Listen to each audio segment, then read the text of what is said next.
Hello दोस्तों, कैसे हैं आप सभी। स्वागत है आप सभी का हमारे YouTube चैनल देबू जी के ट्रिक में।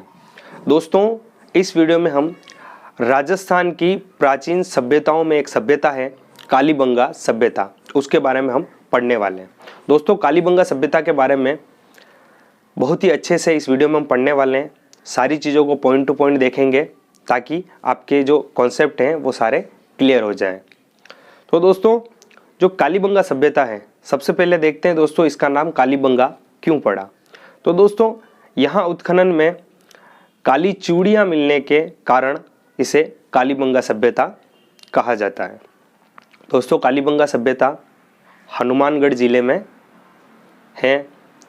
कालीबंगा सभ्यता दोस्तों गग्गर नदी के किनारे स्थित है। राजस्थान में दोस्तों गग्गर नदी को गग्गर नदी, सरस्वती नदी, ध्वसदधी नदी या नट नदी के नाम से भी जाना जाता है। दोस्तों, कालीबंगा सभ्यता की तरफ सबसे पहले ध्यान आकर्षित किसका हुआ? तो सबसे पहले सभ्यता की तरफ जो ध्यान आकर्षित हुआ था वो हुआ था दोस्तों LP टेसीटोरी का। उसके बाद दोस्तों खोजकर्ता तो दोस्तों अमलानंद घोष ने इसकी खोज की, और कब की दोस्तों? 1952 ईस्वी में। उसके बाद दोस्तों उत्खननकर्ता, तो उत्खननकर्ता थे दोस्तों इसके BV लाल और BK थापर। पूरा नाम है दोस्तों BV लाल का ब्रिजवासी लाल और BK थापर का बालकृष्ण थापर। इन्होंने दोस्तों 1961 से 1969 तक इसकी जो उत्खनन है वो किया था। दोस्तों, इस सभ्यता का जो काल है वो माना जाता है दोस्तों 2350 से 1750 ईसा पूर्व C14 कार्बन पद्धति के आधार पर। दोस्तों, एग्जाम में इससे भी प्रश्न बन जाता है, इसलिए ये भी चीज़ें याद रखनी है। दोस्तों, कालीबंगा सभ्यता को सिंधु घाटी सभ्यता की तीसरी राजधानी कहा जाता है। और दोस्तों, जो कालीबंगा सभ्यता है वहाँ के जो परिवार है वो मात्र सत्तात्मक थे, ये भी याद रखना है। अब बात करते हैं दोस्तों, जो कालीबंगा सभ्यता है वहाँ पर दोस्तों 2 टीलों पर यह सभ्यता प्राप्त हुई है। एक था दोस्तों ऊपरी टीला और एक था दोस्तों निचला टीला। ये दोनों जो टीले हैं दोस्तों वो एक परकोटे से गिरे हुए थे। जो ऊपरी टीला है उसको माना जाता है दोस्तों जो उच्च वर्ग के लोग हैं या जो राजा हैं, जो खास व्यक्ति हैं, उनके लिए था। और जो निचला टीला है दोस्तों वो आम लोगों के लिए या जनता के लिए वो टीला था। ये याद होना चाहिए, आपको पता होना चाहिए। उसके बाद दोस्तों यहाँ जो उत्खनन हुआ उसमें दोस्तों जो पूर्व हड़प्पा, हड़प्पा कालीन और उत्तर हड़प्पा के साक्ष्य या अवशेष इसमें प्राप्त हुए हैं।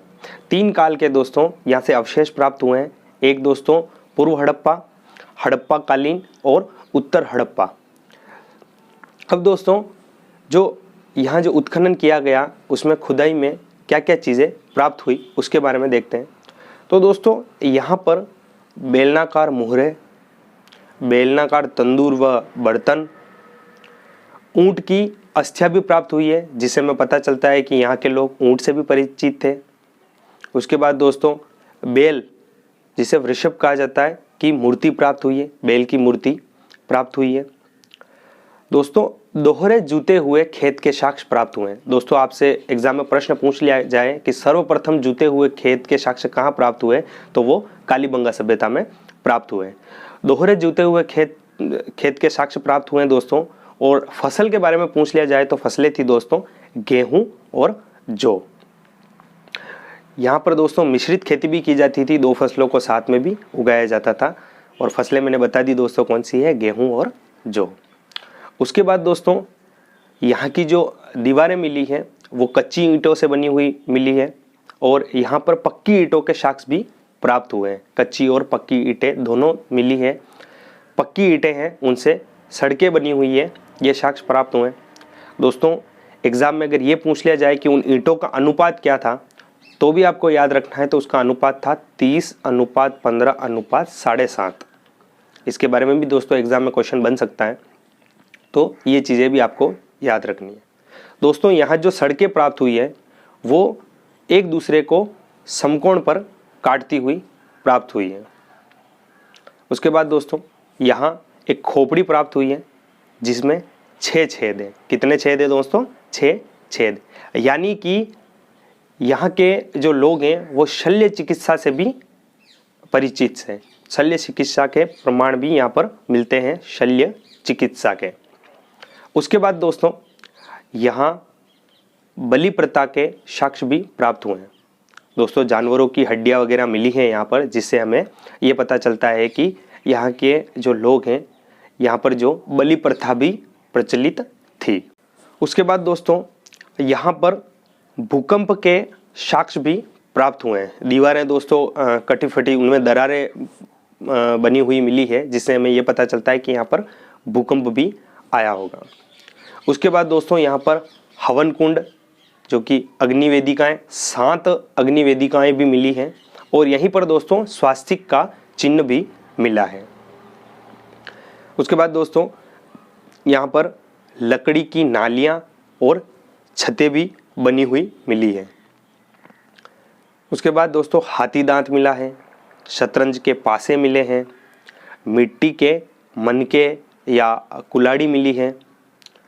दोस्तों यहाँ मृदबांड यानी कि मिट्टी के बने हुए पात्र, मिट्टी और लकड़ी से बनी हुई मूर्तियाँ जो कि पशुओं और पक्षियों की थी वो मिली है। उसके बाद दोस्तों बात करें तो यहाँ के जो मकान है दोस्तों, सड़कों के बारे में मैंने बताया था कि जो सड़कें हैं वो एक दूसरे को समकोण पर काटती हुई बनी हुई है। तो दोस्तों उन्हीं के किनारे मकान बने हुए मिले हैं।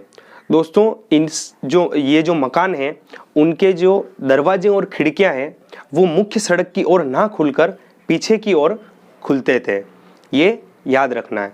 और दोस्तों यहाँ की जो सड़कें बनी हुई है इस पद्धति को दोस्तों क्या क्या कहा जाता है? तो दोस्तों इस जो नगरीय जो व्यवस्था थी, जिस तरीके से दोस्तों इसको बसाया गया था, जो सड़कें बनाई गई, मकान बने हुए थे, उसको दोस्तों चाल पद्धति, ग्रिड पद्धति या ऑक्सफोर्ड पद्धति भी कहा जाता है। ये भी दोस्तों आपको याद रखना है। अब दोस्तों यहाँ पर जो मृत्यु होने के बाद दोस्तों जिनको दफनाया जाता था, दफनाने की प्रथा यहाँ पर प्रचलित थी। तो दोस्तों यहाँ पर अंडाकार समाधि और युगल समाधि के भी साक्ष्य मिले हैं। दोस्तों यहाँ पर जो अंडाकार समाधि जो मिली है, जो कब्र जो मिली है, उसको एक नाम दिया गया है, उसको भी याद रखना। उसको नाम दिया गया है दोस्तों चिरायु कब्र। किसको दोस्तों? अंडाकार जो कब्र मिली है उसे चिरायु कब्र का नाम दिया गया है। दोस्तों यहाँ की कब्रों में जो दैनिक जीवन में काम आने वाली जो चीज़ें थीं उनको भी शवों के साथ दफनाया जाता था। उसके बाद दोस्तों आपको याद रखना है कि यहाँ जो पालतू जानवर जिसे माना गया है, तो पालतू जानवर था दोस्तों कुत्ता। इस सभ्यता में दोस्तों पालतू जानवर क्या था दोस्तों? कुत्ते को पालतू बनाया था। यहाँ दोस्तों जो लिपि प्राप्त हुई है वो लिपि कौन सी थी? तो वो लिपि थी दोस्तों भाव चित्रात्मक लिपि। क्या दोस्तों? भाव चित्रात्मक लिपि। और उसका आकार कैसा दोस्तों?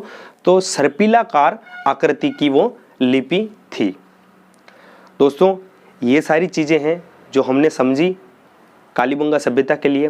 दोस्तों ये वो चीज़ें हैं जो कि एग्ज़ाम में पूछी जाती है।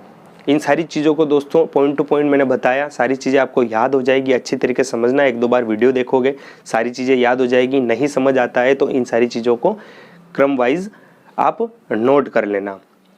तो दोस्तों ये था कालीबंगा सभ्यता के बारे में वीडियो अच्छा लगा हो तो वीडियो को लाइक करना। आपके जितने भी फ्रेंड्स हैं जो गवर्नमेंट एग्जाम की तैयारी कर रहे हैं, चाहे राजस्थान की कोई सी भी परीक्षा हो, कोई भी प्रतियोगी परीक्षा हो जिसमें राजस्थान जीके पूछा जाता है, उसके लिए बहुत इंपॉर्टेंट वीडियो है दोस्तों। उनके साथ ये वीडियो शेयर ज़रूर करना दोस्तों। इस पे हम जो और भी जो राजस्थान की प्राचीन सभ्यता है उसके पर भी मैं वीडियो बनाऊँगा।